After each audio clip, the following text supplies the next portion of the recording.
So hello everyone, welcome back to Think Tank UPSC. First of all, we are very sorry कि हम इतने लंबे समय तक गायब रहे। कुछ टेक्निकल इशू था हमारे स्टूडियो में जहां हम शूट करते हैं, वो अभी नहीं ठीक हो पाया है, तो हमने एक ऑल्टरनेटिव स्टूडियो अरेंज करा है आप लोग के लिए, बिकॉज ये सीरीज नहीं रुकनी चाहिए। प्रीलिम्स बहुत पास है, revise polity through MCQs I hope आप लोगों के लिए हेल्पफुल साबित हो रही है। तो उसी को आगे बढ़ाते हुए आज 9th लेक्चर देखते हैं। आज का टॉपिक होगा सुप्रीम कोर्ट और हाई कोर्ट। क्वेश्चन पूछता है, पीवाईक्यू में मैंने सॉल्व कराया है, क्वेश्चन कहां से पूछता है कहां से नहीं पूछता है, जाके नहीं देखा है वीडियो तो वो देखो। ओके, पार्लियामेंट डिस्कस करा था हमने, और हमने कुछ पोर्शन जो बजट वाला और कंसोलिडेटेड फंड ऑफ इंडिया वाला, पब्लिक अकाउंट वाला पोर्शन छोड़ा था, बिकॉज वीडियो बहुत लेंदी हो रहा था। उसको आज हम कर लेंगे यहाँ पे, ठीक है, कोई दिक्कत नहीं। चलिए, तो बिना किसी टाइम वेस्ट किए स्टार्ट करते हैं। अब वीडियोस आती रहेंगी, ये हो गया 1.5 हफ्ते का गैप हो गया, ज्यादा हो गया, अंडरस्टैंड, बट ऐसे इश्यूज बीच बीच में आते रहते हैं। नया तुम्हारा स्टार्टअप है, नया सेटअप है, तो we are mentally prepared for this, ठीक है। आप भी रहिए, कोई दिक्कत नहीं, अब सब चलेगा। अच्छा, एक और चीज, एक अनाउंसमेंट मैं आपसे यहाँ पे करना चाहता हूँ, आपका ओपिनियन भी चाहता हूँ उस पर। मैं think tank UPSC is planning to launch a course name Shikhar. उस कोर्स में क्या होगा, हमने आइडेंटिफाई करा है कि बच्चे करंट अफेयर्स को ना सब्जेक्ट वाइज पढ़ना चाहते हैं, एंड वी आल्सो बिलीव कि सब्जेक्ट वाइज करंट अफेयर्स जो है वो बहुत क्रूशियल है। क्यों? देखिए, बात को समझिए, करंट अफेयर्स क्रूशियल है, अगर आप लेकिन सब पढ़ने जाओगे तो everything under the sun will be your syllabus, which is not true. Current affairs को आपको टारगेट करना है, वरना करंट अफेयर्स तो खत्म ही नहीं होंगे। साइंस एंड टेक एक ऐसा सब्जेक्ट है जहां पे करंट अफेयर्स को बहुत टारगेट करना है। एनवायरनमेंट एक ऐसा सब्जेक्ट है जहां करंट अफेयर्स को बहुत टारगेट करना है। फिर उसके बाद सबसे इंपॉर्टेंट इकोनॉमी, वहां पे तो स्टैटिक को करंट से पूरा अप्लाइड फॉर्म में ही पूछता है। तो हमने कोर्स डिजाइन कराया आपके लिए, जो हम बहुत जल्द लॉन्च करेंगे, उस पर हम काम कर रहे हैं, हमारा बैकएंड पे काम चल रहा है उस पर। कोर्स हमने लॉन्च कराया, हम क्या करेंगे, करंट को सब्जेक्ट वाइज बाइफरकेट करके 6 मंथ्स में आपके सामने वीडियो फॉर्म में लेकर आएंगे, आपको प्रेजेंट करेंगे। हो सकता है लाइव क्लास भी, हो सकता है रिकॉर्डेड लेक्चर भी, अभी टीम की बात चल रही है उस पर। बहरहाल मैं आपको आइडिया दे रहा था, और उसके साथ साथ हम उस कोर्स में आपको क्या क्या साथ में देंगे, एडिशनल पीडीएफ्स भी देंगे प्रैक्टिस करने के लिए विद एक्सप्लेनेशन। ओके, और एक मेंटरशिप सेशन भी आपको फ्री रहेगा विद हाईली एक्सपीरियंस्ड मेंटर्स, जिन्होंने यूपीएससी के इंटरव्यू तक जाके अपने आप को साबित करा है, ठीक है। ये पूरा कोर्स आने वाला बहुत ही नॉमिनल प्राइस में, इतना नॉमिनल प्राइस कि आप सोच भी नहीं सकते, ठीक है।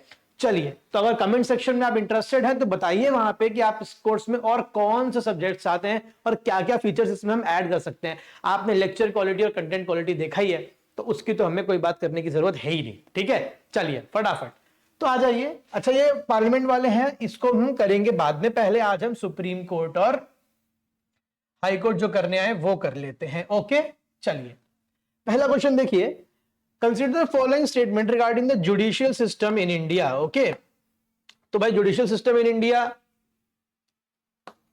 एक सेकेंड, हाँ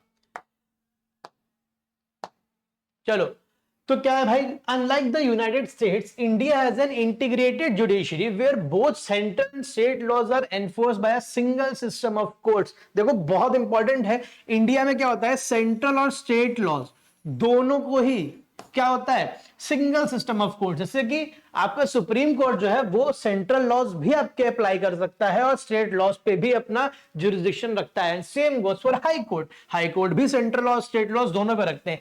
अनलाइक द यूनाइटेड स्टेट्स मतलब, sorry, unlike the United states मतलब यूनाइटेड स्टेट्स में एक ऐसा जुडिशरी का सेटअप है जहां पे जो फेडरल कोर्ट है वो फेडरल लॉज को डील करता है, उसका जुरिस्डिक्शन वहीं तक रहता है, और जो स्टेट जुडिशरी है वहां की, उसका जुरिस्डिक्शन स्टेट लॉज तक ही रहता है, ठीक है। वहां बाइफरकेटेड है पावर, इंडिपेंडेंट जुडिशरी है इंडिया में, इंडिपेंडेंट एंड इंटीग्रेटेड जुडिशरी है, ठीक है। पढ़ाया था बेसिक फीचर्स में, अब सारे डॉट्स कनेक्ट होंगे, याद रखना इस चीज को। तो पहला स्टेटमेंट बिल्कुल ठीक हो जाता है। अगला देखो, the supreme court of India succeeded the erstwhile federal court of India which was established under government of India act 1935।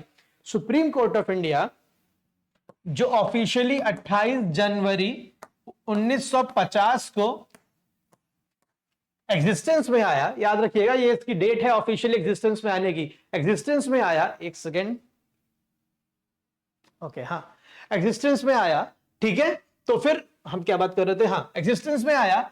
इससे पहले federal court of India, it was established under provisions of government of India 1935, बिल्कुल ठीक है। It is called the predecessor of supreme court of India. कौन? Federal court. पूछ लेगा, याद रखिएगा, ओके। लेकिन आपको एक बात बताऊं, फेडरल कोर्ट का जो जुरिस्डिक्शन था उससे ज्यादा जुरिस्डिक्शन है किसका? सुप्रीम कोर्ट का। क्यों? जो फेडरल लॉज का जुरिस्डिक्शन था वो तो पूरा सुप्रीम कोर्ट के पास आया ही आया, उसके अलावा जो ब्रिटिश प्रीवी काउंसिल थी that was the highest court of appeal. मतलब अभी इंडिया में हाईएस्ट कोर्ट ऑफ अपील क्या है? इट इज सुप्रीम कोर्ट, ठीक है। लेकिन तब ऐसा नहीं था, तब ब्रिटिश प्रीवी काउंसिल थी एक, that was the highest court. अगर फेडरल कोर्ट ने कोई जजमेंट पास करा, आप चाहते हो उसके खिलाफ अपील करना तो आप ब्रिटिश प्रीवी काउंसिल तक जा सकते हो अपील करने। लेकिन क्या हुआ? When supreme court was established that jurisdiction of supreme court was extended because जो British Privi council highest court of appeal था वो पावर भी सुप्रीम कोर्ट के पास आ गई। तो अगर पूछ लेगा कि फेडरल कोर्ट ऑफ इंडिया और सुप्रीम कोर्ट ऑफ इंडिया में ज्यादा जुरिस्डिक्शन किसका है, तो आंसर हो जाएगा सुप्रीम कोर्ट। याद रखना इस बात को। तीसरा सही हो गया ना भाई? तीसरा देखो statement, supreme court jurisdiction is narrower than, अभी बात करी, नो नो बिल्कुल नहीं, ठीक है, इट इज ब्रॉडर। ओके, तो भाई आंसर करेक्ट पूछ रहा है, हो जाएगा ओनली 2। M I clear? ठीक है, चलिए आगे देखिए। Consider the following statements regarding the appointment of supreme court, क्या हो गया ये, रिगार्डिंग द अपॉइंटमेंट ऑफ, माफ करना नया स्टूडियो है तो, हाँ ठीक है, regarding the appointment of supreme court, आवाज आ रही है ना भाई? हाँ, regarding the supreme appointment of supreme court जजेस in India in the second, देखो बहुत इंपॉर्टेंट है ये एरिया, समझ लो क्या होता है ना, समझो 5 मिनट। देखिए सुप्रीम कोर्ट के जजेस, सुप्रीम कोर्ट के जजेस और हाई कोर्ट के जजेस including chief justice of India and chief justice of any high court, ठीक है, उनका अपॉइंटमेंट प्रोसेस है ना, उसके अराउंड बहुत कंट्रोवर्सी रहती है, उसके अराउंड बहुत क्वेश्चंस भी बनते हैं बिकॉज वो हमेशा न्यूज में रहता है, ठीक है। तो आपको ये समझना पड़ेगा कि एक्चुअली सीन क्या है। देखिए सबसे पहले हमारे कॉन्स्टिट्यूशन में क्या लिखा है वो बात करते हैं। कॉन्स्टिट्यूशन में लिखा है कि द जजेस of supreme court will be appointed by president of India after consultation with chief justice of India, इतना लिखा है, ठीक है, सिर्फ ये लिखा है। अब ये बहुत ही ब्रॉड चीज है। अब अगर कंसल्टेशन की बात आ रही है तो कौन ये बताएगा कि कंसल्टेशन जो है वो जो सुप्रीम कोर्ट के जजेस अपॉइंट करने के लिए कंसल्टेशन है। अगर मैं प्रेसिडेंट हूं, मैंने चीफ जस्टिस ऑफ इंडिया से पूछा कि भाई मुझे किसे अपॉइंट करना चाहिए, मुझे लगता है मुझे मिस्टर एक्स को करना चाहिए, चीफ जस्टिस ऑफ इंडिया बोलेगा नहीं मिस्टर एक्स को नहीं मिस्टर वाई को करना चाहिए। अब बताइए, अब तो ये कहीं लिखा नहीं कि कंसल्टेशन जो है वो बाइंडिंग है या नहीं है, उसकी नेचर क्या है कंसल्टेशन की, वो नहीं लिखी है। तो इसके लिए फिर मामला, जब तक सब कुछ ठीक चलता रहा, एक कन्वेंशन स्टैब्लिश हो गया था, दैट कन्वेंशन वाज कि जो सीनियर मोस्ट जज होंगे सुप्रीम कोर्ट के उन्हीं को चीफ जस्टिस बनाया जाएगा, ठीक है। लेकिन ये कन्वेंशन ब्रेक होता है कब? जरा बहुत इंटरेस्टिंग केस है, कमेंट सेक्शन में बताइएगा। इंदिरा गांधी की सरकार थी, कौन से जज थे जिन्हें 8 या 7 जजेस को सुपरसीड करके क्या बना दिया गया था, चीफ जस्टिस ऑफ इंडिया। तो एक कन्वेंशन ब्रेक हो जाता है, तहलका मच जाता है। फिर कहा जाती है बात, फिर बात आती है 1982 में होता है क्या भाई, फर्स्ट जजेस केस। उसमें सुप्रीम कोर्ट बोलता है कि ये जो चीफ जस्टिस ऑफ इंडिया से कंसल्टेशन है ये कंकरेंस नहीं है, सिर्फ कंसल्टेशन है, दैट इज जो advice chief justice of India देंगे it will not be binding, ये बोला जाता है, ठीक है। तो मतलब प्रेसिडेंट का ही क्या रहेगा, फाइनल कॉल रहेगा। President is not bound to listen to chief justice of India, बस वो कंसल्ट कर सकता है। और अगर प्रेसिडेंट अपॉइंट कर रहा है तो मतलब कि कौन, कैबिनेट ही अपॉइंट कर रहा है, ठीक है। तो आप समझ गए, ये था फर्स्ट जजेस केस। लेकिन आपको पता होगा supreme court has the power to review its own decision. तो फिर 1993 में आता है सेकंड जजेस केस। उसमें ये क्रोनोलॉजी बहुत इंपॉर्टेंट है, समझिएगा। तो उस क्या होता है 1993 में, उसमें सुप्रीम कोर्ट अपना फैसला चेंज कर देता है। क्या चेंज करके क्या बोलता है? बोलता है कि भाई देखिए ये जो जुडिशियल अपॉइंटमेंट में एडवाइस है ना चीफ जस्टिस ऑफ इंडिया की, दैट इज कंकरेंस, मतलब प्रेसिडेंट को सुननी ही पड़ेगी उसकी, दैट इज बाइंडिंग। ये कौन है, सुप्रीम कोर्ट सेकंड जजेस केस में बोल देता है। लेकिन एक साथ बोलता है कि ये जो एडवाइस है सुप्रीम कोर्ट में अपॉइंट करने की, किसकी, चीफ जस्टिस ऑफ इंडिया की, ये उसके सोल डिस्क्रिप्शन नहीं, मतलब वो अकेला ये नहीं कर सकता है, वो आफ्टर 2 जजेस कंसल्ट करने के बाद प्रेसिडेंट को एडवाइस देगा। मतलब अगर मैं चीफ जस्टिस ऑफ इंडिया हूं तो मैं 2 जजेस सुप्रीम कोर्ट के सीनियर मोस्ट ही हो सकते हैं, वो उनको कंसल्ट करने के बाद एडवाइस दूंगा प्रेसिडेंट को, और प्रेसिडेंट को सुननी पड़ेगी। ठीक है, मतलब सेकंड जजेस केस ने बाइंडिंग कर दिया लेकिन एक क्लॉज जोड़ दिया।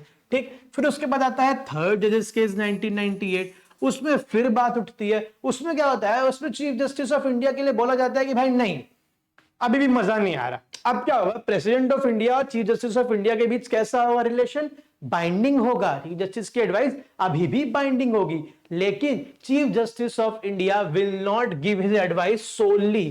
क्या कर दिया गया, एक नए सिस्टम का इजाद हुआ, दैट इज कलीजियम सिस्टम। ठीक है, बोला गया कि chief justice of India CGI plus 4 senior most जज, 4 सीनियर मोस्ट जजेस ऑफ सुप्रीम कोर्ट, इनकी एडवाइस लगेगी। इनको कलेक्टिवली क्या कलीजियम बोला जाता है। तो मतलब क्या है कि प्रेसिडेंट अपॉइंट्स द जजेस of supreme court in consultation with the collegium, that is the advice of collegium is binding on the president. याद रखिएगा, यह है करंट स्टेटस। अब इसमें एक बहुत ही रोचक किस्सा हुआ, आज भी ऐसे अपॉइंटमेंट होता है। इसमें बहुत ही रोचक किस्सा हुआ, इसमें यह हुआ कि जब मोदी गवर्नमेंट आई पहली बार 2014 में पावर में, 2015 में, 14 में माफ करिएगा, पावर में आई, तो उन्होंने क्या करा, वो एक एक्ट लेकर आए। ठीक, 99th कॉन्स्टिट्यूशन अमेंडमेंट उन्होंने करा और एक एक्ट लेकर आए, national judicial appointment commission act, जिसके तहत उन्होंने national judicial appointment commission establish करी और बोला कि अब जो supreme court and high court के जजेस का क्या हो रहा है, जो अपॉइंटमेंट हो रहा है, वो एक कमिटी के थ्रू होगा और कलीजियम सिस्टम का कर लिया जाएगा, रिप्लेस कर लिया जाएगा। इस कमिटी के कई सारे मेंबर्स होंगे, including prime minister and other ministers. ठीक है, अब आप जाओ, अब इसको रिलेट करो, ये होती है अप्लाइड स्टडीज। अब इसको रिलेट करो किससे, बेसिक स्ट्रक्चर से। बेसिक स्ट्रक्चर का पार्ट क्या है, बेसिक स्ट्रक्चर का पार्ट है इंडिपेंडेंस ऑफ जुडिशरी है। ठीक है, और इंडिपेंडेंस ऑफ जुडिशरी अगर बेसिक स्ट्रक्चर का पार्ट है तो it can not be taken away from any constitutional amendment. ये बात मानते हो, समझाई हुई है पहले। ठीक, तो सुप्रीम कोर्ट ने क्या करा, सुप्रीम कोर्ट ने बोला कि भाई 99th constitution amendment act 2014 is not consistent या फिर डज नॉट अलाइन और follow the principle of basic structure, it violets the independence of judiciary. क्यों, अगर जुडिशियल अपॉइंटमेंट्स एग्जीक्यूटिव के रिकमेंडेशन पे होने लगे तो जजेस और एग्जीक्यूटिव के बीच क्या हो जाएगा, एक रिश्ता बन जाएगा जिसमें जजेस जो हैं वो हमेशा इनसे फेवर्स एक्सपेक्ट करेंगे। जो जजेस फेवर करेंगे एग्जीक्यूटिव को, फैसला उनके पक्ष में आएगा। ठीक, तो it will hamper the independence of judiciary. इसको बोल के नेशनल जुडिशियल अपॉइंटमेंट कमीशन को क्या कर दिया गया, वायलेटिव ऑफ कॉन्स्टिट्यूशन घोषित करके इस एक्ट को नल एंड वॉइड कर दिया गया। इस बात को समझो, ये थी पूरी कहानी। अगर आपने 7-8 मिनट अच्छे से सुना है तो अब आप क्वेश्चन गलत कर ही नहीं सकते हो उस पे। ठीक है, आओ देखते हैं जरा, अब देखते हैं question. In the second case, the Supreme Court ruled that the Chief Justice of India's advice in judicial appointment is binding on the President. बिल्कुल ठीक है, बोला था। और क्या बोला था कि 2 लोगों से कंसल्ट करने के बाद। Okay, the third judge's case 1998 established that the Chief Justice of India must consult a collegium of 4 senior most judges while coming. बिल्कुल ठीक है, बिल्कुल ठीक है। The 99th Amendment Act introduced the NJAC, बिल्कुल ठीक, which replaced the collegium, बिल्कुल ठीक है, and remains in force today, नहीं, फोर्स में तो है नहीं, ये तो क्या हो चुका है बेटा, खत्म करा जा चुका है। तो ये गलत हो गया, करेक्ट पूछ रहा है, करेक्ट हो जाएगा ओनली 2। ओके, ओनली 2 भाई साहब, ओनली 2। ओके, चलो आगे बढ़े।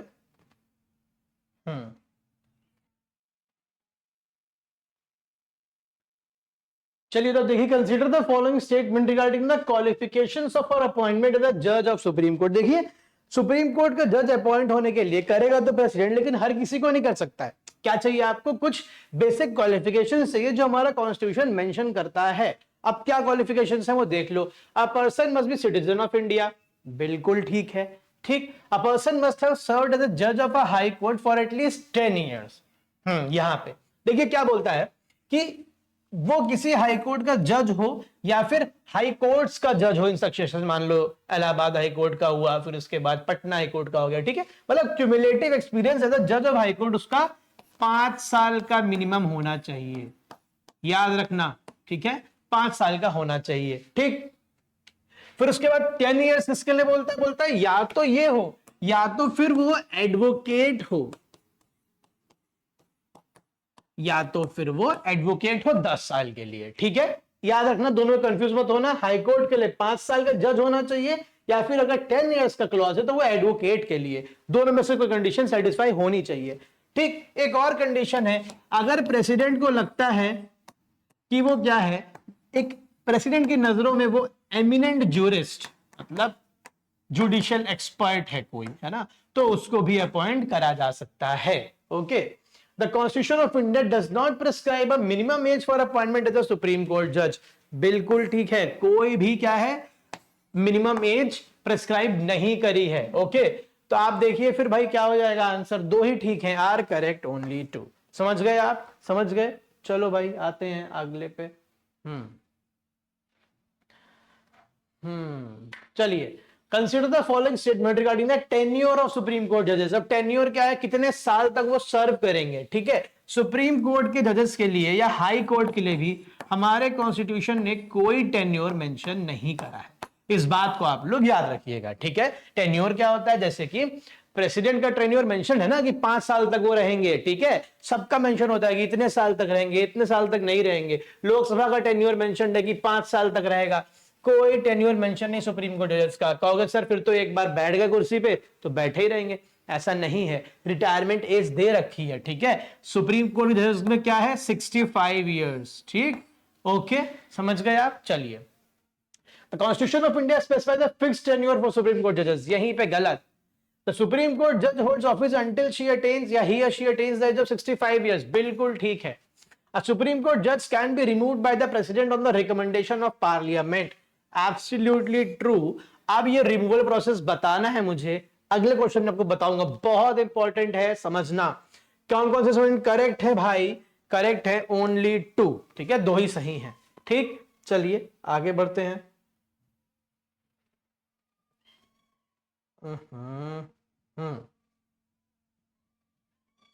Consider the following statement regarding the removal of supreme court जजेस। अब देखो रिमूवल की बारी। ठीक है, हमारा कॉन्स्टिट्यूशन क्या बोलता है, 2 चीजों से रिमूवल प्रोसेस वो होता है, एक तो कॉन्स्टिट्यूशन से, ठीक है भाई, एक तो कॉन्स्टिट्यूशन से, दूसरा एक एक्ट है। ठीक, अब देखो दोनों में फर्क है। कॉन्स्टिट्यूशन का बोलता है कि जजेस रिमूव कौन करेगा, प्रेसिडेंट करेगा on the recommendation of parliament. लेकिन पार्लियामेंट ऐसे ही रिकमेंड नहीं कर सकता है, there is a process, there is a process जो फॉलो होती है। उस प्रोसेस को कहां से बनाया गया, उस प्रोसेस को इस एक्ट से। ये एक्ट बताता है, क्या नाम है इस एक्ट का, जजेस इंक्वायरी एक्ट 1968। ये बताता है वो प्रोसेस जो पार्लियामेंट फॉलो करेगा जजेस के रिमूवल में। वो प्रोसेस फॉलो करके पार्लियामेंट अगर प्रेसिडेंट को बोल देगा कि हाँ उसको रिमूव करो, तो रिमूवल हो जाएगा। आप देखो प्रोसेस क्या है, बहुत इंपॉर्टेंट है। कहीं कहीं आप देखोगे इंपीचमेंट वर्ड भी यूज हो जाता है इसके लिए, बट हमारा constitution officially does not use the word impeachment for the removal of Supreme Court or High Court judges or anyone except President. ठीक है, देखो, a Supreme Court judge can be removed by President of India only after an address by Parliament passed by a special majority. पहली बात तो वो जो address है parliament का वो स्पेशल मेजोरिटी से पास होना चाहिए इन बोथ हाउसेस, ये तो याद रखना। ठीक, बिल्कुल ठीक हो गया, बोथ हाउसेस हो रहा है सही, स्पेशल मेजोरिटी भी सही हो रहा है, रिमूव बाय प्रेसिडेंट भी सही हो रहा है, एड्रेस बाय पार्लियामेंट भी सही हो रहा है। ठीक है, चलो हो गया डन। अब देखो दूसरा, the grounds for removal of supreme court are corruption and judicial misconduct. नहीं, हमारा कॉन्स्टिट्यूशन मेंशन करता है ग्राउंड। कौन से 2 ग्राउंड्स हैं, प्रूव्ड मिसबिहेवियर या फिर इनकैपेसिटी। ये 2 ग्राउंड्स मेंशन करे गए हैं, आप लोग इसको याद रखिएगा। ठीक है, प्रूव्ड मिसबिहेवियर या इनकैपेसिटी। ठीक, ये 2 ग्राउंड्स हैं, इसलिए आता है गलत। The constitution has mentioned the process to be followed by the parliament in the removal of supreme court जजेस। नहीं, मैंने आपको अभी बताया वो प्रोसेस कहां से आती है, जजेस इंक्वायरी एक्ट 1968 से आती है। तो ये भी गलत हो जाता है। कौन सा स्टूडेंट करेक्ट है, ओनली 1। अब आती है बात, वो प्रोसेस क्या है। सर देखो 2 मिनट समझो, क्या होता है, अगर सुप्रीम कोर्ट जज को रिमूव करना है, हाई कोर्ट जज के लिए भी सेम प्रोसेस है, इसीलिए इसको समझ लो, क्योंकि आगे हाई कोर्ट में जब करेंगे तो दोबारा नहीं समझाना पड़े। ठीक है, दोनों को समझ लिए, सेम प्रोसेस है दोनों के लिए। देखिए क्या होता है, ठीक, ये भी सेम है, प्रूव्ड मिसबिहेवियर और इनकैपेसिटी, यही ग्राउंड्स है हाई कोर्ट जज को रिमूव करने के भी, प्रेसिडेंट ही रिमूव करेगा। एड्रेस बाय पार्लियामेंट के ही रिमूवल से होगा, ये नहीं कि स्टेट लेजिस्लेचर हो जाएगा, नहीं, स्टेट लेजिस्लेचर का कोई इसमें हाथ नहीं है, पार्लियामेंट का ही आपको क्या चाहिए, एड्रेस चाहिए। देखिए प्रोसेस होता क्या है, अगर किसी पार्लियामेंटेरियन को या फिर पार्लियामेंट को ये लगता है कि ये जो जज है इन्होंने प्रूव्ड मिसबिहेवियर करा है या फिर ये इनकेपेबल है, तो क्या करेगा, आपको प्रपोजल लाना पड़ेगा, प्रपोजल लाना पड़ेगा। ठीक है, अगर लोकसभा में ला रहे हो तो कम से कम 100 मेंबर्स का उस प्रपोजल को सपोर्ट होना चाहिए, अगर राज्यसभा में ला रहे हो तो कम से कम 50 लोगों का सपोर्ट होना चाहिए। ठीक है, ठीक, अगर ये आ गया, आपने लोकसभा का एग्जांपल ले लेते हैं, लोकसभा में 100 लोगों ने बोला कि हाँ वी आर कन्विंस्ड दैट की द जज इज सफरिंग फ्रॉम इनकैपेसिटी और ही हैज मिसबिहेव्ड। ठीक, दो ग्राउंड्स हो गए, 100 लोगों ने कहा कि हाँ, जो स्पीकर है हाउस के उनसे बोला कि भाई ये है। अब ये भी याद रखना, स्पीकर कैन एक्सेप्ट दैट और कैन रिजेक्ट दैट। ठीक है, वो प्रपोजल, मान लो स्पीकर ने अगर रिजेक्ट कर दिया तो बात ही खत्म, स्पीकर ने अगर एक्सेप्ट कर लिया फिर क्या होगा, फिर उसके बाद तुरंत वोटिंग नहीं होगी, एक 3 मेंबर कमिटी बनाई जाएगी, एक 3 मेंबर कमिटी बनाई जाएगी। एक सेकंड मुझे दो बस, माफ कीजिएगा कि इंपॉर्टेंट कॉल आ गया था। ओके चलिए, तो क्या हम बात करेंगे 3 मेंबर कमिटी। ठीक, 3 मेंबर कमेटी कौन कॉन्स्टिट्यूट करेगा, इंपॉर्टेंट है, वो स्पीकर कॉन्स्टिट्यूट करेगा अगर लोकसभा का केस है, और अगर राज्यसभा का है तो चेयरमैन करेगा, प्रेसिडेंट नहीं करेगा। ठीक है, 3 नंबर कमेटी में कौन होंगे, चीफ जस्टिस ऑफ इंडिया हो, ठीक है, या फिर सुप्रीम कोर्ट का कोई अदर जज हो, ठीक, किसी हाई कोर्ट का एक चीफ जस्टिस हो और फिर एक एमिनेंट ज्यूरिस्ट हो। 3 नंबर कमेटी होगी, ये 3 नंबर कमेटी इन्वेस्टिगेट करेगी जो चार्जेस हाउस ने लगाए हैं जज पे। अगर वो कमेटी पाती है कि चार्जेस सही हैं तो वो स्पीकर को रिपोर्ट सबमिट करेगी, स्पीकर फिर उस रिपोर्ट पे वोटिंग करवाएगा, फिर होगी वोटिंग पार्लियामेंट की। अगर कमेटी ने पाया ही नहीं कि वो क्या है, जो चार्जेस लगाए गए हैं वो सही है, तो बात वहीं खत्म हो जाएगी। ठीक है, फिर वोटिंग होगी, फिर पार्लियामेंट अगर उस समय 2/3 ऑफ द टोटल में, 2/3 ऑफ द टोटल नहीं, 2/3 of the members present in voting and plus absolute majority. Special majority का कॉम्बिनेशन पढ़ाया जाना 4 टाइप की, नहीं देखा है टाइप्स ऑफ मेजॉरिटीज, देखो जाके लेक्चर 4 या 5 में है ना। ठीक, अगर ये मेजॉरिटी से पार्लियामेंट पास कर देता है, then the president has to remove, याद रखना, has to remove, president is bound to remove that supreme court जज from his or her chair.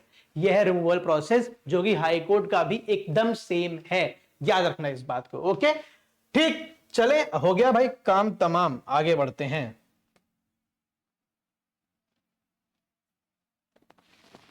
Consider the following statement regarding the removal process of the High Court judges. अब एक supreme court जजेस, एक और question देखो, क्या है भाई question, the removal process of जज इज रेगुलेटेड बाय जजेस इंक्वायरी एक्ट। बिल्कुल ठीक है, मैंने भी बताया आपको, under the provisions of the act the presiding officer of the house, मतलब लोकसभा केस में स्पीकर और राज्यसभा केस में चेयरमैन कैन एक्सेप्ट और reject the removal motion of the supreme court जज। बिल्कुल ठीक है, ठीक है, एक्सेप्ट भी कर सकता है और रिजेक्ट भी कर सकता है, तो आपका आंसर हो जाएगा भाई बोथ करेक्ट पूछ रहा है ना, हाँ ओके।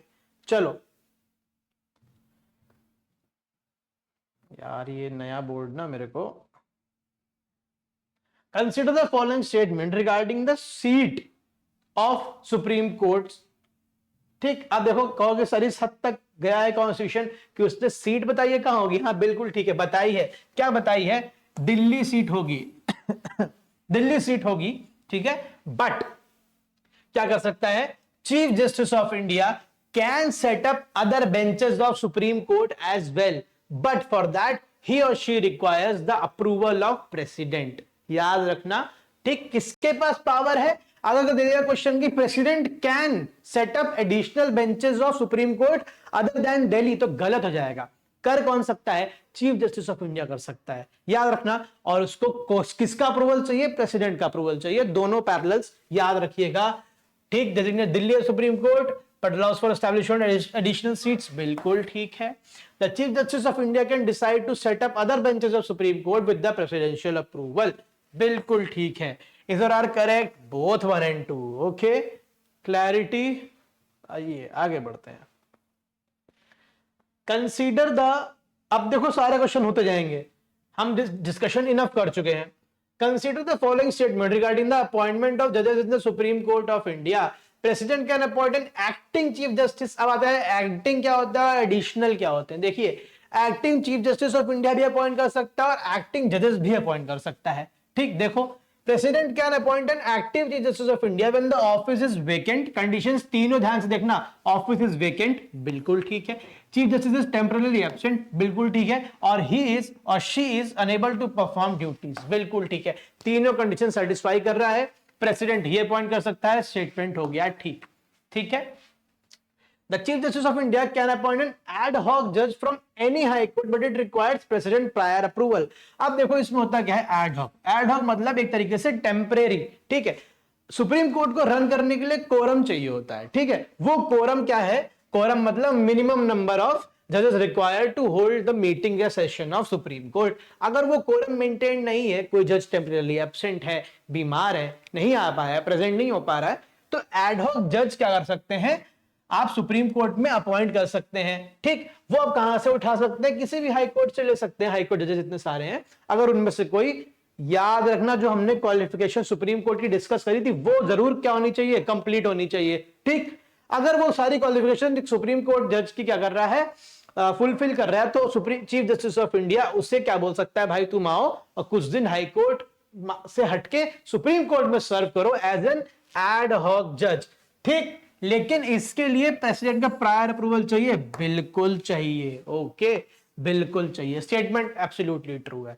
ठीक, अ रिटायर्ड जज कैन बी रिक्वेस्टेड। हाँ, अब मान लो वर्कलोड ज्यादा है, वर्कलोड ज्यादा है सुप्रीम कोर्ट पे, और उसको एडिशनल कुछ ऐसा सर्विसेज चाहिए किसी की, जो वो जल्दी से क्या कर पाए, अपना जो अरियर्स है वर्क का वो डिस्पोज ऑफ कर पाए। तो एक और प्रोविजन बनाया गया है कि रिटायर्ड जज को भी आप क्या कर सकते हैं, बुला सकते हैं टेम्परेरी पीरियड के लिए। ठीक है, कौन कर सकता है ये, चीफ जस्टिस ऑफ इंडिया, लेकिन प्रेसिडेंट का अप्रूवल मस्ट है, प्लस जिस पर्सन को आप कर रहे हो, बुला रहे हो, उसकी भी मर्जी जरूरी है, बिना उसकी मर्जी के आप नहीं बुला सकते हो, याद रखना। ठीक, तो रिटायर्ड जज can be requested to as a supreme court जज only with the consent of president the person concern, बिल्कुल ठीक है। इसमें एक चीज याद रखना, ही और she will not be deemed the जज ऑफ सुप्रीम कोर्ट, मतलब जितने समय के लिए वो क्या कर रहे हैं, सर्व कर रहे हैं सुप्रीम कोर्ट में एज ए रिटायर्ड जज, टेम्परेरी प्रोविजन है ये भी। ठीक है, तो उनको सुप्रीम कोर्ट का जज ऑफिशियली नहीं मानेंगे, याद रखना। ओके, तो तीनों सही हो गए भाई, all three is the correct answer. Okay, चलो आगे बढ़ो। Consider the following statement regarding the supreme court of India. क्या बोल रहा है, the conduct of supreme court जजेस can not be discuss in parliament except when a removal motion is under consideration, बिल्कुल ठीक। ठीक है, नहीं डिस्कस कर सकते हो आप। Retired Supreme Court judges are prohibited from practicing law in any court or before any authority within India, बिल्कुल ठीक है। ऐसा इसलिए करा गया है कि वो रिटायरमेंट के बाद अगर किसी भी अथॉरिटी में जाके लॉ प्रैक्टिस करेंगे, फॉर एग्जांपल ले लो chief justice of India Chandrachud ji अभी रिटायर हुए हैं, वो क्या करें, वो जाके एज अ लॉयर, क्योंकि लॉयर तो वो है ही, है ना, एडवोकेट तो वो है ही, एज एन एडवोकेट जाके किसी भी हाई कोर्ट में किसी का केस लड़ने लग जाए, तो आपको क्या लगेगा कितना इंफ्लुएंस होगा, बहुत ज्यादा इंफ्लुएंस होगा। हो सकता है कि वो फेवर्स भी उनको मिल जाए, तो इसीलिए उनको क्या कर दिया जाता है, बैन कर दिया जाता है कि वो आफ्टर रिटायरमेंट प्रैक्टिस नहीं कर सकते हैं। Okay, the parliament can both extend and cartel the jurisdiction of supreme court. यही आ गई बात खराब, कर्टेल नहीं कर सकता है, एक्सटेंड कर सकता है सुप्रीम कोर्ट का jurisdiction parliament, it can not cartel, याद रखिएगा इस बात को। तो भाई क्या हो गया, ये गलत हो गया, ये सही, ये सही, कितने करेक्ट हैं, ओनली 2। क्लियर है बात, क्लियर है बात, सब दिख रहा है। Okay,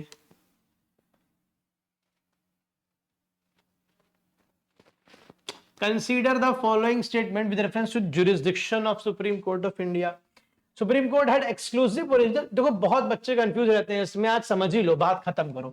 what is exclusive original jurisdiction and what is original jurisdiction. Original jurisdiction उसको कहते हैं जिसमें you need not to appear by way of appeal,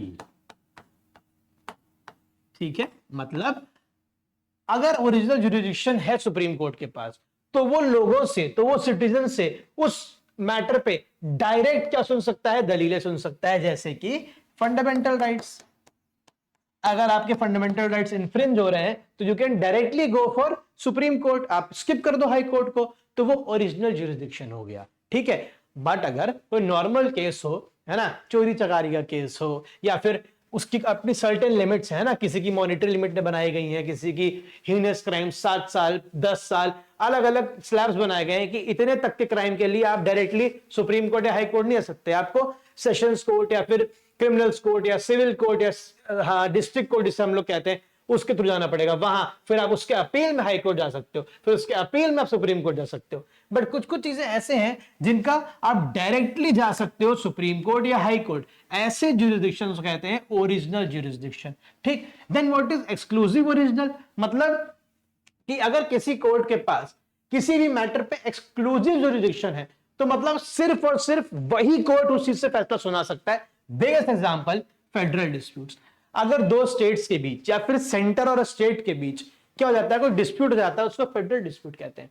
ऐसे मैटर्स का ज्यूरिसडिक्शन, ऐसे मैटर्स में फैसले सुनाना, ओरिजिनल ज्यूरिसडिक्शन तो है ही सुप्रीम कोर्ट के पास, मतलब आप डायरेक्टली सुप्रीम कोर्ट जा सकते हो। एक्सक्लूसिव भी है, मतलब कोई और कोर्ट के पास ये है ही नहीं, याद रखना हाई कोर्ट्स के पास नहीं है ये ज्यूरिसडिक्शन।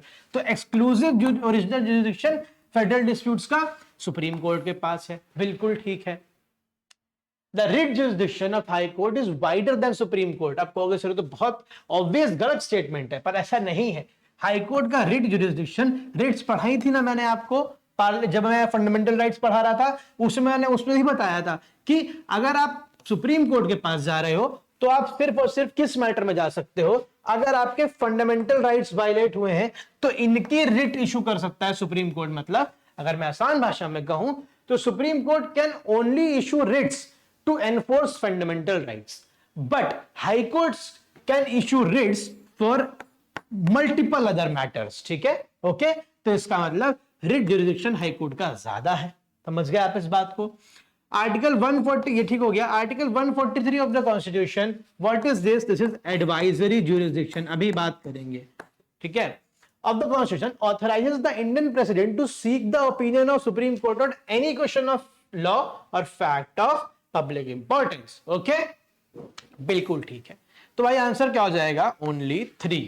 समझ गए इस बात को, कोई कंफ्यूजन? अभी हम एडवाइजरी ज्यूरिसडिक्शन में पूरी बात करेंगे, आगे क्वेश्चन है उस पे।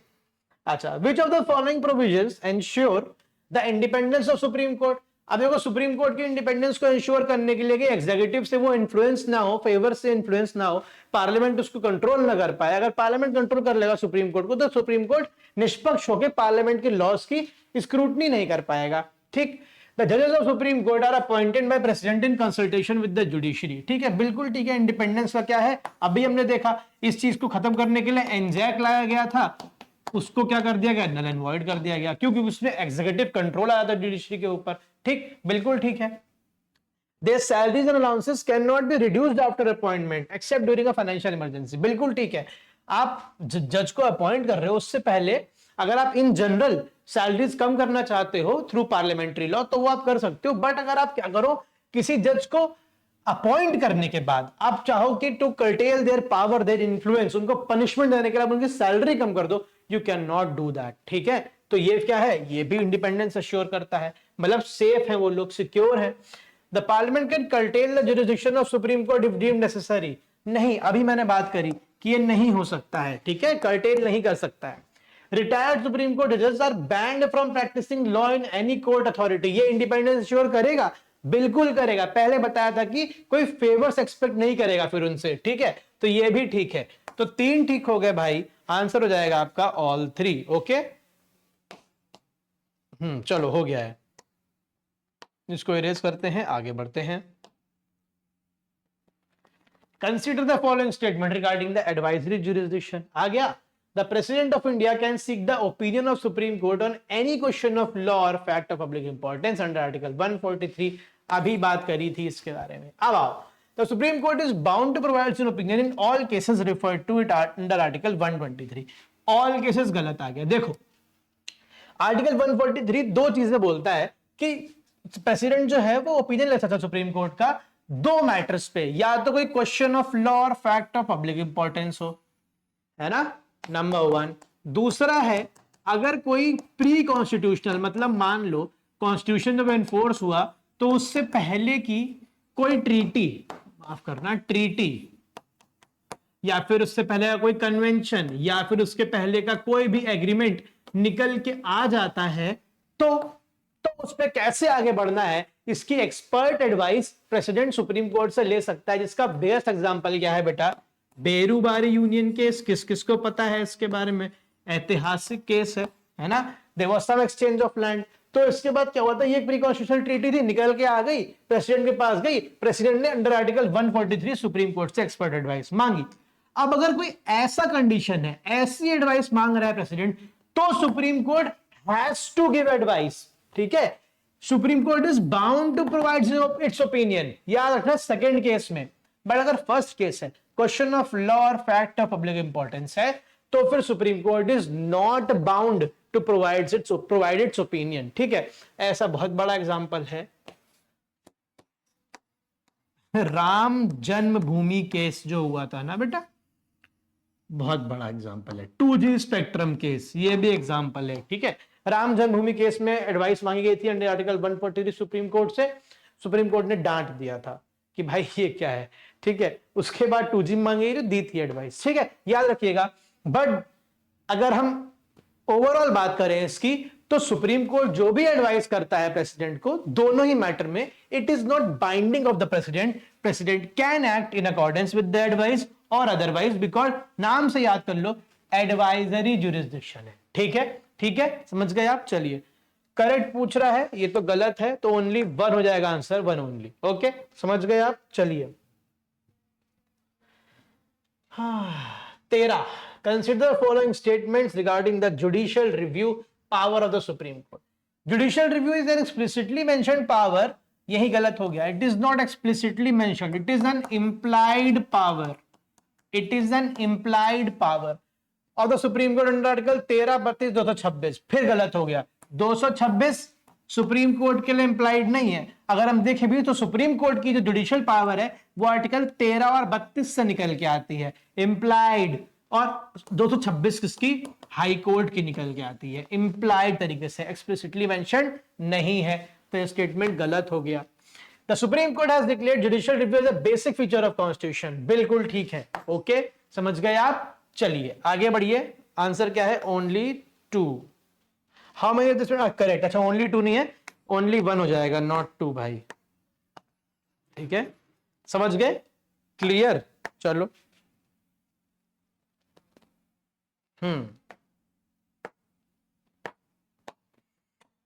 Consider the following statement regarding the powers of Supreme Court of India. The Supreme Court has the authority to withdraw cases pending before the High Courts and dispose of themselves. बिल्कुल ठीक है, कर सकता है, करता धरता है यार सुप्रीम कोर्ट। ये तो बेसिक कॉमन सेंस से भी तुम सॉल्व कर सकते हो, है ना।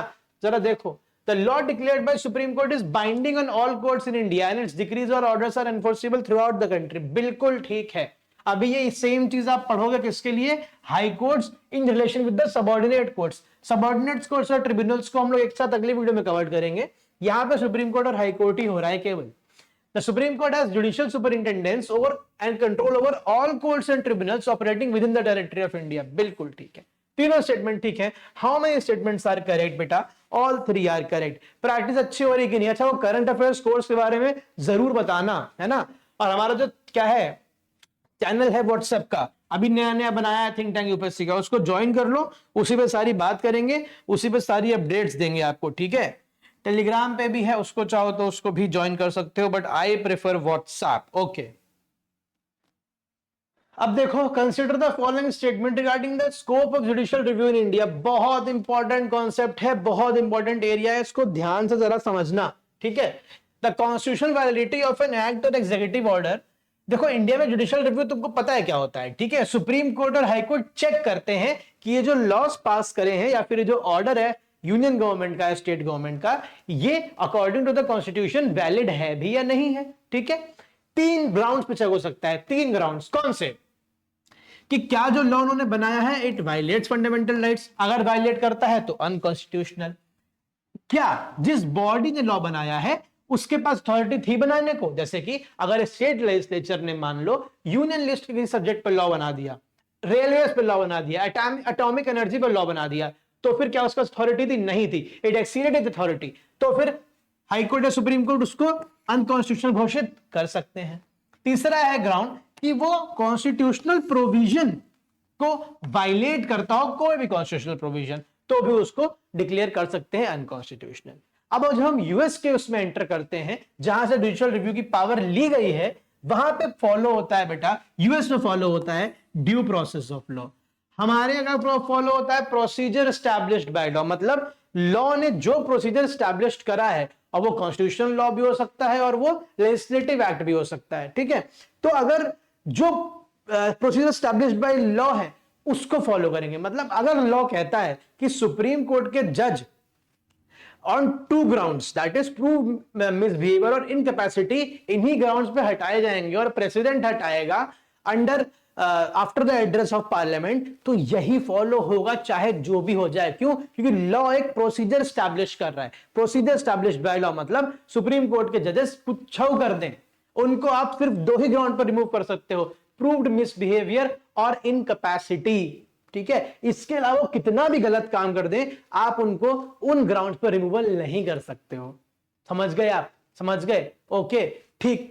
चलो, अब यूएस में क्या होता है? यूएस में होता है ड्यू प्रोसेस ऑफ लॉ। क्या होता है? ड्यू प्रोसेस ऑफ लॉ मतलब लॉ तो फॉलो होगा, बट वहां पे क्या हो सकता है, वहां पे आप केवल यही नहीं चेक करते हो कि जो लॉज बन रहे हैं वो फंडामेंटल राइट्स वायलेट कर रहे हैं या नहीं कर रहे हैं, वो लॉ मेकिंग बॉडी के अथॉरिटी एक्सीड कर रहे हैं या नहीं कर रहे हैं, वो कॉन्स्टिट्यूशन के साथ अलाइन कर रहे हैं या नहीं कर रहे हैं।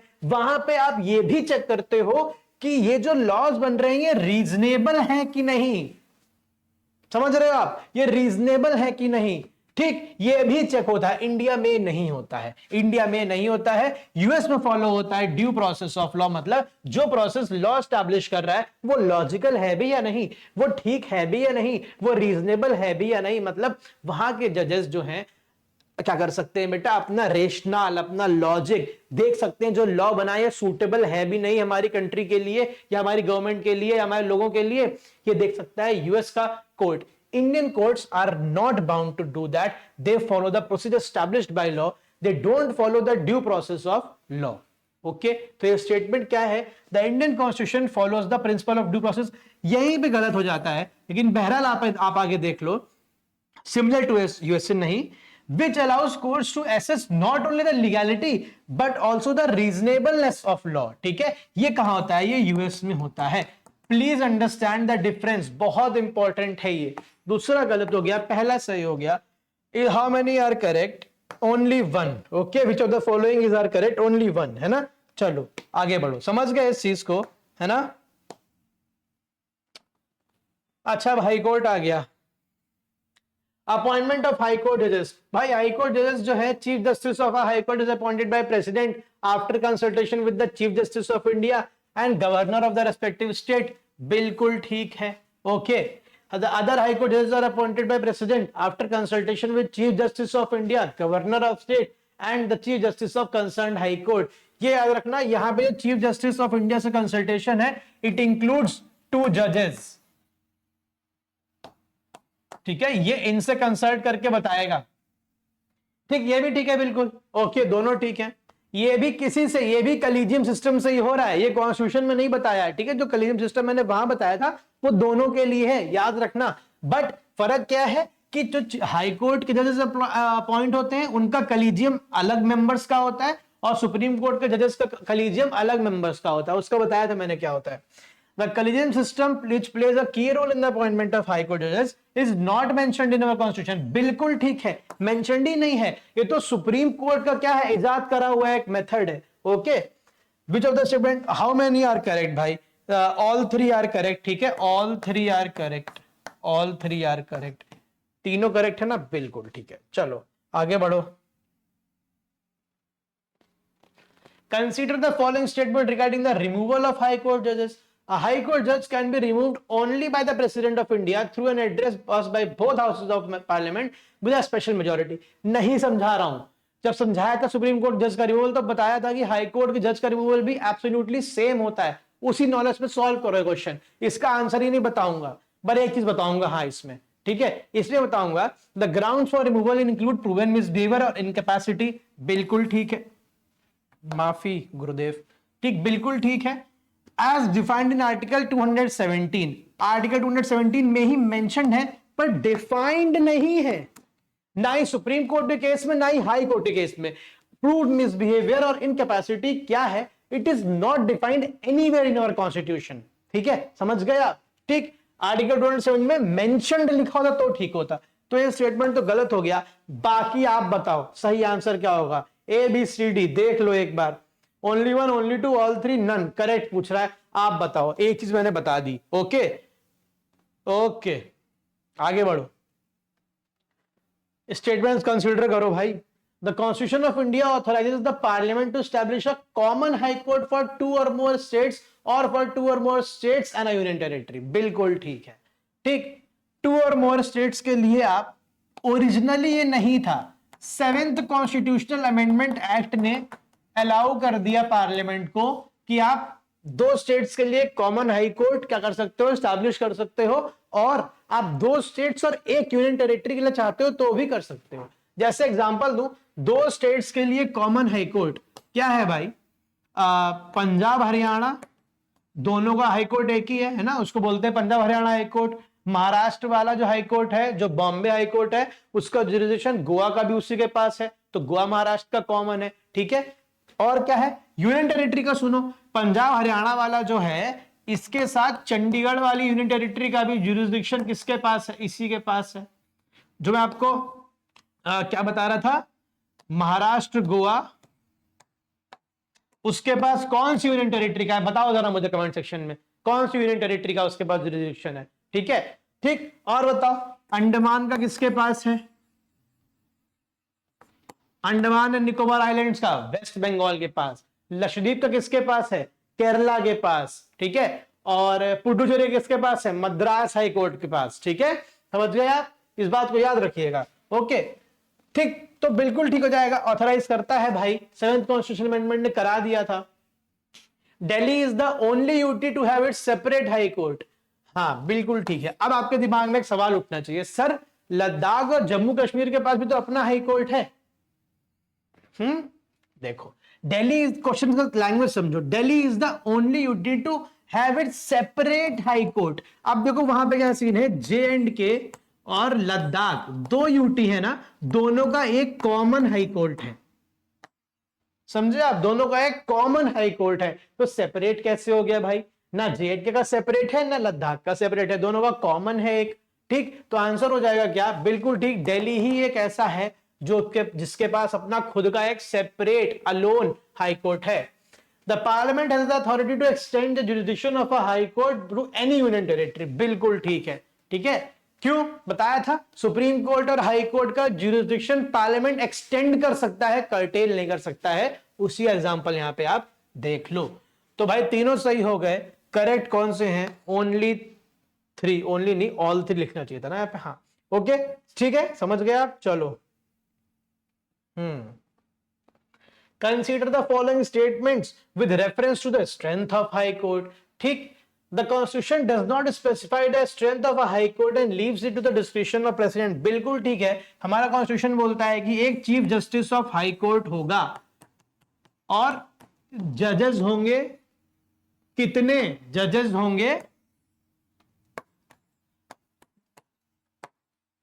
as the president deems necessary from time to time, ठीक है। Same is the case with supreme court, उसके भी नंबर ऑफ जजेस का क्या है, एक्सटेंड करने का, बढ़ाने का जुरिडिक्शन दे रखा है parliament, from time to time क्या करता रहता है, एक्ट लाता रहता है, बढ़ाता रहता है। इनिशियली आप देखोगे जब हमारा कॉन्स्टिट्यूशन इनैक्ट हुआ था, इनैक्ट नहीं माफ करेगा, एडॉप्ट करा गया था, इन इफेक्ट लाया गया था 26 जनवरी को, एडॉप्ट 26 नवंबर को करा गया था, कॉन्स्टिट्यूशन डे 26 जनवरी को क्या हुआ था, इफेक्ट में लाया गया था, रिपब्लिक डे, ठीक है।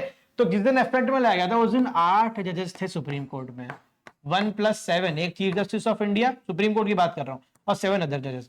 अभी from time to time number of जजेस को बढ़ाया गया है, कितने हैं अभी प्रेजेंट में बताओ, कमेंट सेक्शन में बताओ कितने हैं, ठीक है, ठीक। तो ये बिल्कुल ठीक है, नंबर ऑफ नहीं करा है, प्रेसिडेंट के डिस्क्रिप्शन पे छोड़ दिया है। However the the constitution specifies that there shall be a chief justice of high court. बिल्कुल ठीक है, ये बोला है कि chief justice of high court होगा, एक्सप्लिसिटली बोला है। कौन से करेक्ट है भाई? Both are correct. ओके, समझ गए ना? चलो आगे बढ़ो। Which of the following are required as a qualification for the appointment of a high court judge? He she should be a citizen of India। बिल्कुल ठीक है। He she should have been an advocate of high court for at least 10 years। बिल्कुल ठीक है। और इसमें वो भी आता है जो मैंने आपको उस सुप्रीम कोर्ट के केस समझाया था कि एक हाई कोर्ट का लगातार हो ये नहीं है, मतलब क्यूमुलेटिव एक्सपीरियंस होना चाहिए 10 साल का। पटना हाई कोर्ट ने मान लो 2 साल रहा है, इलाहाबाद हाई कोर्ट में 5 साल रह लिया, आप for example low Jabalpur high court MP में 10 साल रह लिया या 7 साल रह लिया, मतलब टोटल एक्सपीरियंस 10 साल का होना चाहिए। ठीक है, बिल्कुल ठीक है। He she should be at least 30 years और नो, कोई मिनिमम एज प्रेस्क्राइब नहीं करी गई है, मिनिमम एज प्रेस्क्राइब नहीं करी गई है, इस बात को ध्यान में रखिएगा। क्लियर, क्लैरिटी है ना? तीसरा गलत है भाई। अच्छा याद रखना, एक कॉन्सेप्ट जो था एमिनेंट ज्यूरिस्ट का ना, पढ़ा होगा। प्रेसिडेंट की नजर में अगर कोई एमिनेंट ज्यूरिस्ट है उसको सुप्रीम कोर्ट का जज अपॉइंट करा जा सकता है, बताया था मैंने। यहां पे वो नहीं है, इसको प्लीज याद रखना, है ना? नहीं है वो। ओके, तो क्या हो जाएगा भाई? 1 और 2 ओनली हो जाएगा। क्लैरिटी है बच्चों? चलो अब बहुत इजी कहेंगे, सारा एक्सप्लेनेशन देख लिया और बहुत सारे कॉन्सेप्ट्स तो सेम है। मेन होता है रिमूवल प्रोसेस और अपॉइंटमेंट प्रोसेस, जहां पे कंफ्यूजन बनाया जाता है, जो कंफ्यूजिंग है भी, है ना? वो दोनों मैंने आपको समझा दिया है, ऑलमोस्ट पैरेलल है, कलीजियम में थोड़ा डिफरेंस है, वो बता दिया है मैंने। ठीक है। The Indian constitution has not specified a fixed tenure for high court जजेस। सेम, बिल्कुल ठीक है। A high court judge holds office until he or she secures an age of 60 years। अब 60 ईयर्स सुन के हमें लगता है ठीक हो सकता है, बट याद रखिएगा ये 62 है। सुप्रीम कोर्ट के केस में 65 है, यहां पे 62 है, ये स्टेटमेंट हो जाता है गलत। He she can only be removed from the office by the president of India. बिल्कुल ठीक है। अब देखो, इसमें आगे नहीं बोला उसने कि after an address by parliament, ठीक, लेकिन ये बात जितनी बोल रहा है वो तो ठीक है। अगर इसने ये बोला होता ही शी की and only be removed from the office by president of India even without the approval of parliament, तो गलत होता। पर जितनी बात ये बोल रहा है ये ठीक है। राम, इस लड़के का नाम राम है और ये दिल्ली का है, दिल्ली का रहने वाला है, ये है पूरी जानकारी, ये सही है। अगर वो केवल इतना बोले इस लड़के का नाम राम है तो बात गलत थोड़ी ना हो जाएगी, है ना? हाँ, अगर वो ये बोलता इस लड़के का नाम राम है और ये दिल्ली में नहीं रहता है तो गलत होता। समझे आप? ऐसे भी यूपीएससी बहुत घुमाता है, इनकम्प्लीट स्टेटमेंट दे देगा, बट आपको यह समझना पड़ेगा कि वो इनकम्प्लीट स्टेटमेंट सही है या गलत, है ना? याद रखिएगा। ओके, तो ये बिल्कुल ठीक है। How many statements are correct? Only 2 are correct भाई। ओके, चलो फटाफट देख लो और आप सॉल्व करते जाओ बस। With reference to the transfer of जजेस of high court consider the following. Transfer कर सकते हैं, कौन करेगा ट्रांसफर? प्रेसिडेंट करेगा transfer after consulting the chief justice of India. वही लिखा है क्या? The president can transfer a जज from one high court to another after consulting the chief justice of India. ठीक हो जाता है statement. Such a provision has been made in the constitution as a punishment measure to ensure the fair conduct of the judges। नहीं, बल्कि उल्टा है, ये mentioned है स्पेसिफिकली कि this can not be used as a punishment. ठीक है, this can not be used as a punishment. ठीक है, तो दूसरा स्टेटमेंट गलत हो जाएगा। तो फिर आंसर बेटे क्या हो जाएगा? आंसर सीधी सी बात है कि सी हो जाएगा। Clear? Statement 1 is correct but 2 is incorrect. Okay, चलो आगे बढ़ो। अब ये देख लो भाई, चलो। The president can appoint duly qualified persons as additional जजेस फॉर मैक्सिमम पीरियड ऑफ 2। बिल्कुल ठीक है, इजी है। कौन अपॉइंट करता है? कीवर्ड्स देखो, प्रेसिडेंट अपॉइंट कर सकता है, जी हाँ। किसको?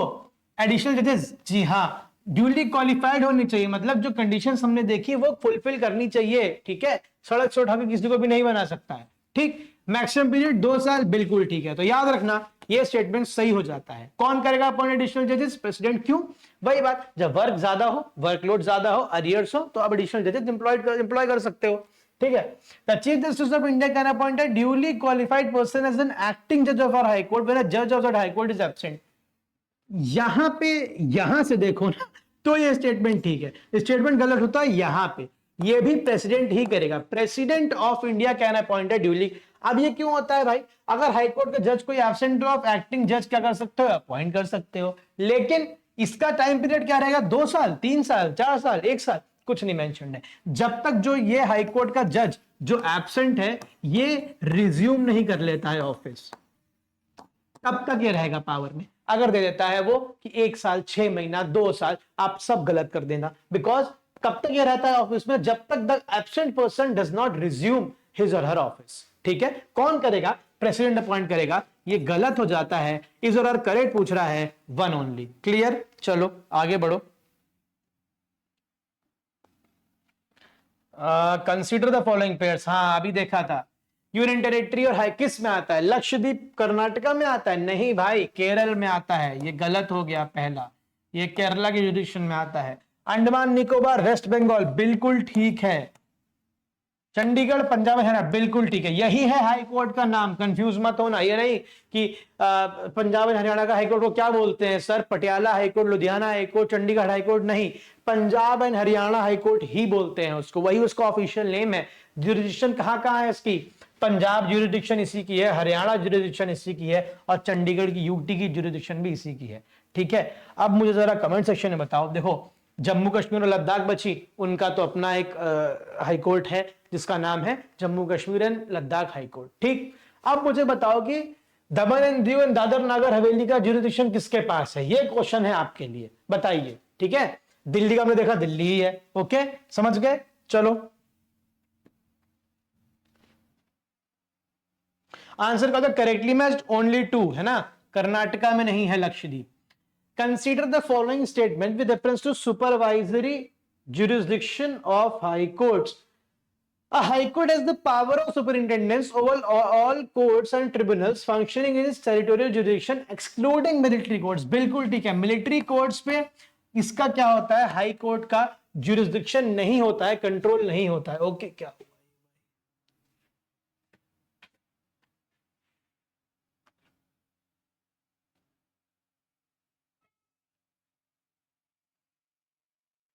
समझ गए? Okay, in accordance to such, बाकी होता है तो ये ठीक हो जाएगा।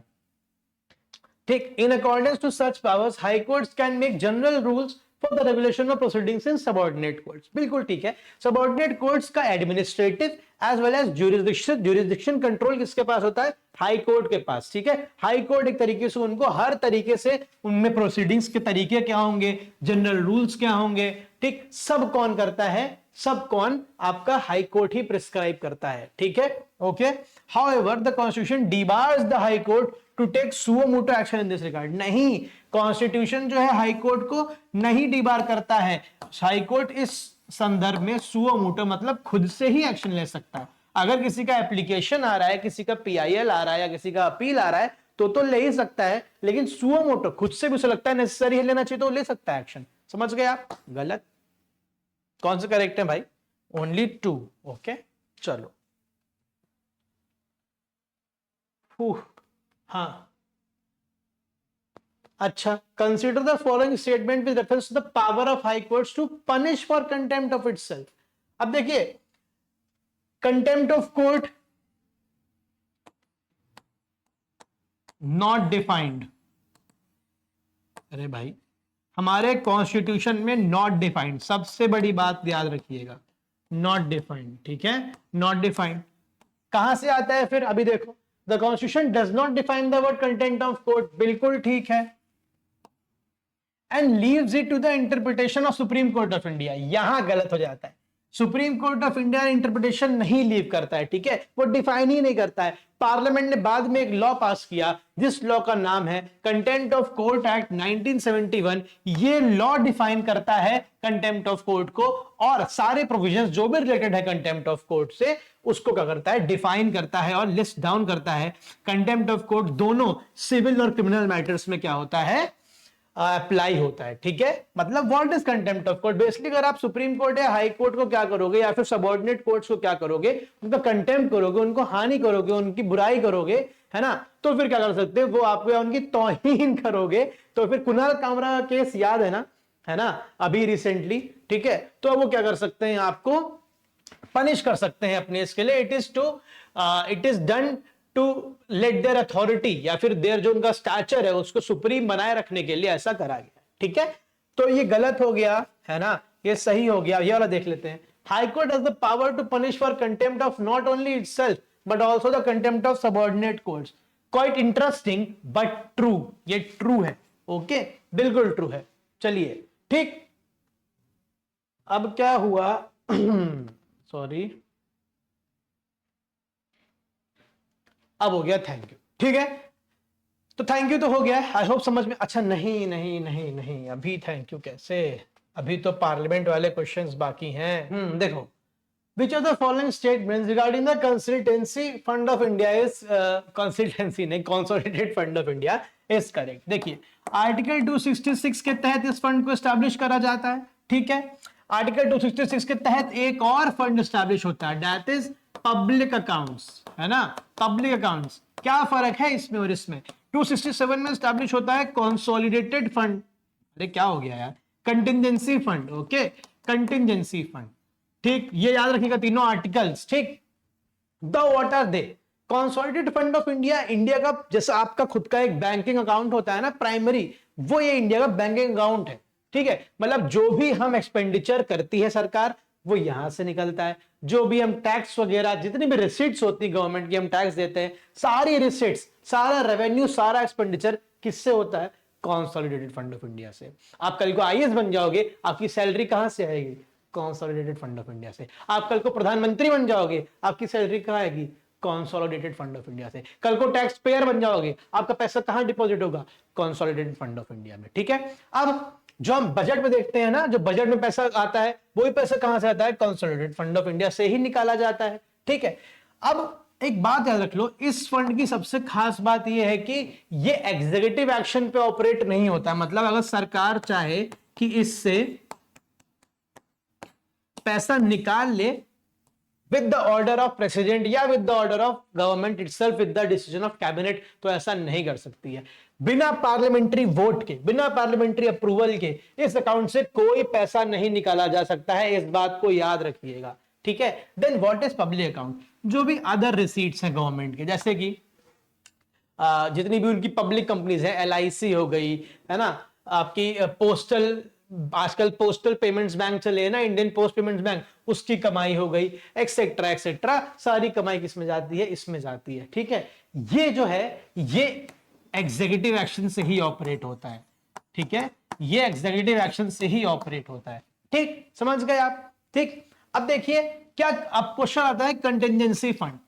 अब आपसे पूछ लेगा ये यूपीएससी कि contingency fund is established bye constitution of India under article 267। अब क्या है, गलत होगा या सही होगा? ये गलत हो जाएगा, पता नहीं होगा आपको, पर ये गलत होगा। क्यों? 267 आर्टिकल के तहत कंटिजेंसी फंड ऑफ इंडिया का प्रोविजन करता है constitution, but actually contingency fund of India बना किससे है? पार्लियामेंट्री लॉ से बना है। ये क्या है? ये कंटिजेंसी नाम से ही मालूम चलता है, इमरजेंसी एक फंड है। इससे क्या होता है? कंसोलिडेटेड फंड ऑफ इंडिया से ही निकालकर इसमें कुछ कुछ पैसे सबमिट कर दे आते हैं टाइम टू टाइम, ठीक है, जो क्या है हमारे कभी आपदा के समय हो सकता है इस्तेमाल आए, ठीक। ये क्या पार्लियामेंट्री अप्रूवल से ऑपरेट करता है? नहीं। क्या ये एग्जीक्यूटिव एक्शन से ऑपरेट करता है? जी हाँ। कैसे? President, it is at the disposal of president. आप क्वेश्चन देख लो, all government expenditure are made from this fund. नहीं भाई, सारे बोलना गलत होगा, ठीक है, सारे बोलना गलत होगा। कई सारे एक्सपेंडिचर आपके पब्लिक अकाउंट से भी होते हैं, कंटिजेंसी से भी होते हैं, ओके, तो ये गलत हो जाएगा। The public accounts of India is part of this fund. नहीं, it is a separate fund. Money from this fund can be withdrawn only after parliamentary approval. बिल्कुल ठीक है, ओके, सी, यही आंसर हो जाएगा। करेक्ट पूछ रहा था ना? हाँ। Rajya Sabha has actual power as the, नहीं यार, ये तो बताया ही था, ये मैंने पिछले वीडियो में बताया था पार्लियामेंट वाले में। राज्यसभा के पास नहीं पावर है, लोकसभा के पास ही पावर है, ओके, क्लियर, क्लैरिटी है, आगे बढ़ो।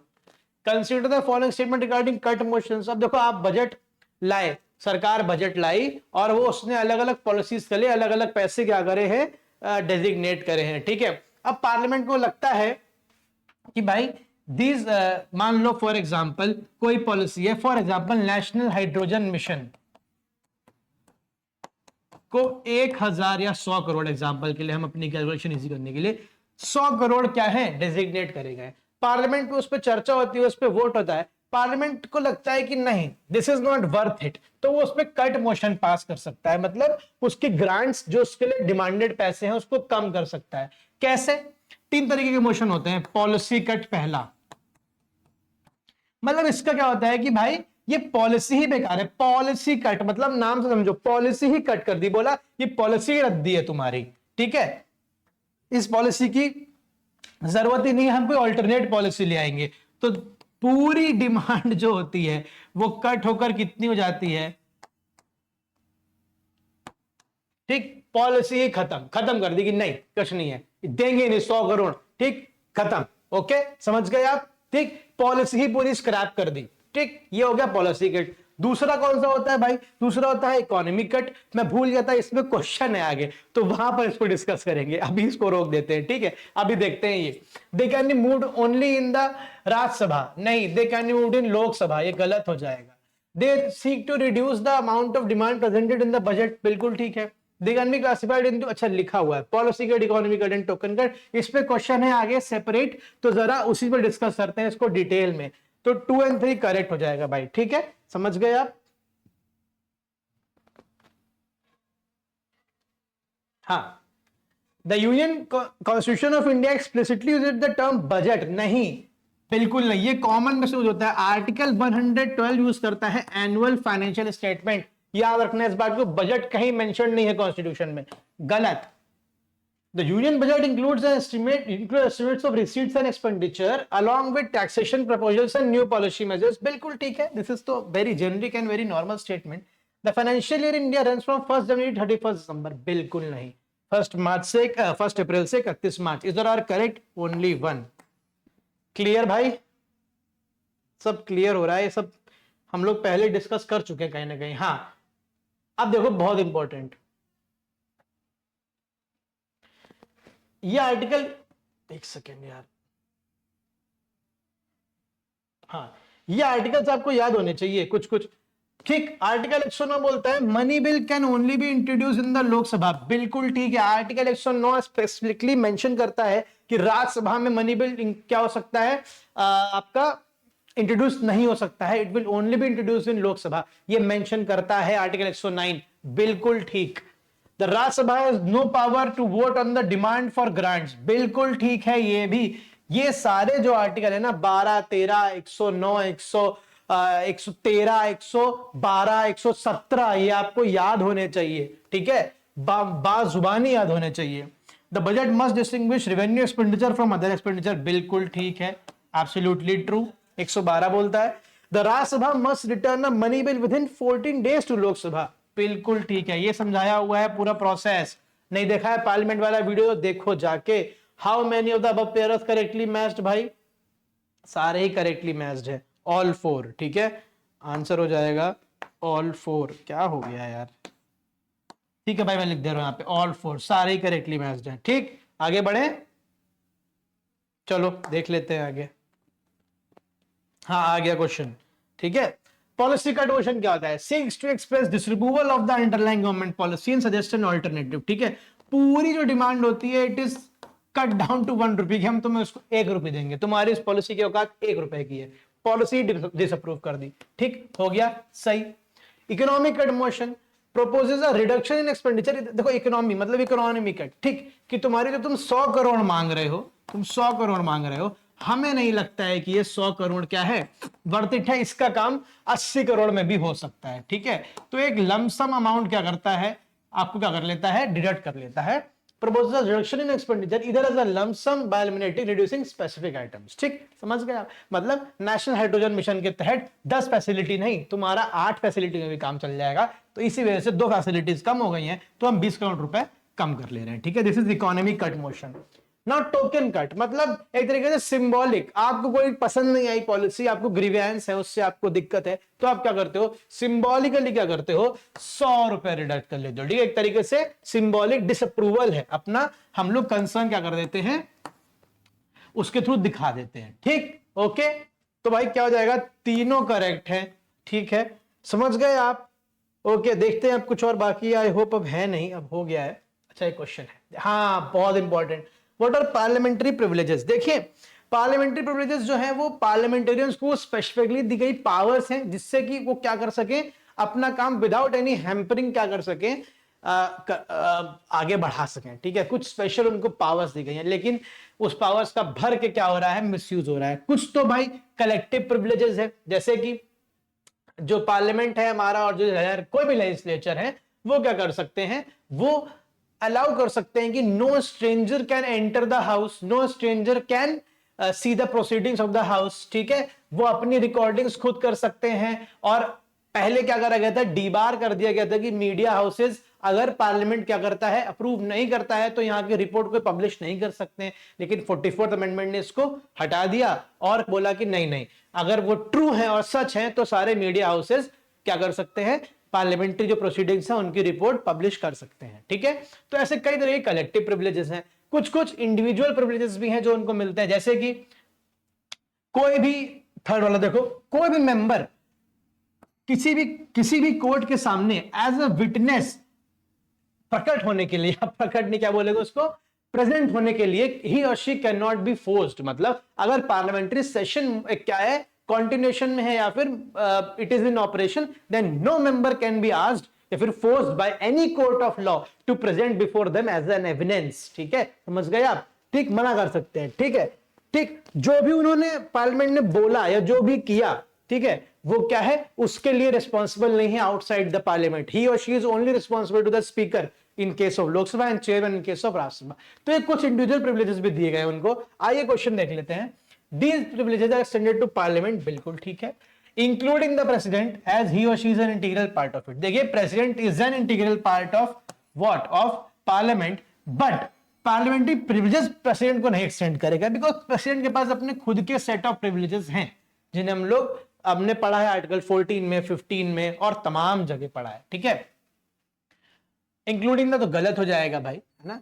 No member can be arrested within the house without the permission of the presiding officer, ये भी ठीक है, मतलब पुलिस जितना भीषण से भीषण गवाह क्यों ना हो उनके पास, ठीक है, वो अंदर पार्लियामेंट के या फिर हाउस स्टेट लेजिस्लेचर के अंदर जाके किसी भी उसको मेंबर को अरेस्ट नहीं कर सकते हैं, चाहे दुनिया का कोई सा भी वारंट हो उनके पास, without the permission of presiding officer. समझ गए आप, बिल्कुल ठीक है। Members can refuse to give evidence, पूरी आर्मी ले आओ तुम फिर भी नहीं ले जा पाओगे, ठीक है, मेंबर क्या कर देगा, रिफ्यूज कर देगा, मैं एनी कोर्ट ऑफ लॉ के सामने एविडेंस एज एन एविडेंस नहीं जाऊंगा। आपको पता होगा ना, अगर कोर्ट ऑफ लॉ आपको बोलती है, सुप्रीम कोर्ट या हाई कोर्ट है कोई भी, कि आओ कोर्ट में प्रेजेंट हो, तो आपको उस तारीख में वहां जाना पड़ेगा, ठीक है। But when the parliament is in session, parliament छुट्टी पे है तो अलग बात है, तो जाना पड़ेगा। When parliament is in session members can refuse to appear before the court as a witness. समझ गए आप, ठीक है, तो ये भी ठीक है। इधर आर करेक्ट भाई, ओनली 2, ठीक, समझ गए, ओके, आगे बढ़ते हैं। चलिए हो गया, ठीक है, आ गए वापस अपने उन क्वेश्चंस पे। तो आई होप आपको ये लेक्चर यूजफुल रहा होगा, ठीक है। अब हम लेक्चर्स कंटिन्यूअसली लाते रहेंगे, ठीक। इकोनॉमी वाला लेक्चर भी हमें लाना है, थर्ड लेक्चर, माफ करिएगा ये 1.5 हफ्ता बहुत ज्यादा क्या हो गया, गैप हो गया, because there were some problems, अभी भी हम काम कर रहे हैं उन पे, है ना। तो आई होप आपको लेक्चर अच्छा लगा, बाकी सब आप जानते ही हैं, सब्सक्राइब करिए, शेयर करिए, लाइक करिए, कमेंट सेक्शन में कोर्स के बारे में जरूर बताना, ठीक है, क्या आपके थॉट्स हैं, ठीक। चलें, good night, thank you so much for following, keep studying.